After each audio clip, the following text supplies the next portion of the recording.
In keeping with my mission of sticking USB-C ports where they don't belong, I decided to upgrade this label printer.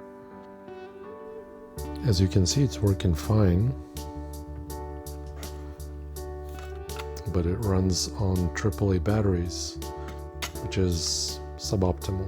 It has a barrel jack adapter port, but my goal is to eliminate all barrel jacks from my life. Thankfully, Brother is one of the few companies that still makes repairable electronics. I had a feeling that the two halves were connected by some flimsy cables, and I wasn't wrong. So if you're taking it apart, make sure that you do it very carefully and you disconnect the ribbon cable and the power cable first before pulling apart the halves. And the solder connections are very flimsy. Since this label printer requires 9 volts, I'll need to use the USB PD trigger board, and it should fit right here. The PD trigger board allows selecting a voltage, so I'll have to short the corresponding pin. My trademark is saving on flux, so I'll apply the bare minimum. Thanks to all the flux I applied, soldering should be a breeze. The surface tension is the bane of my existence. Before proceeding any further, I want to make sure that I'm actually getting the right voltage. Blue light is a sign of life. Nominal voltage check, so we can proceed. Double checking positive and negative terminals.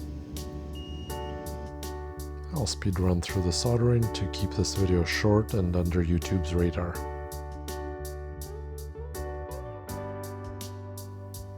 I decided to put some Kapton tape on the back of the board to prevent magic smoke in the future.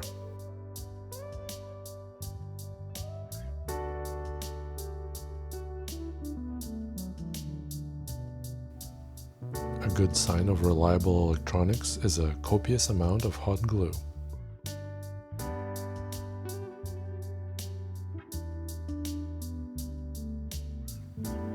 Next, I need to provide an opening for my new fancy port.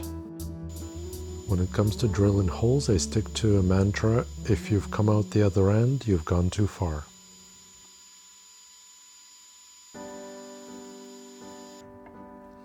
There is no satisfying click because the hole is not big enough for the jacket to go through.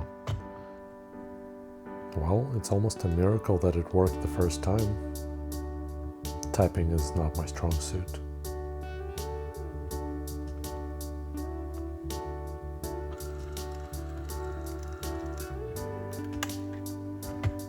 That looks like a successful upgrade.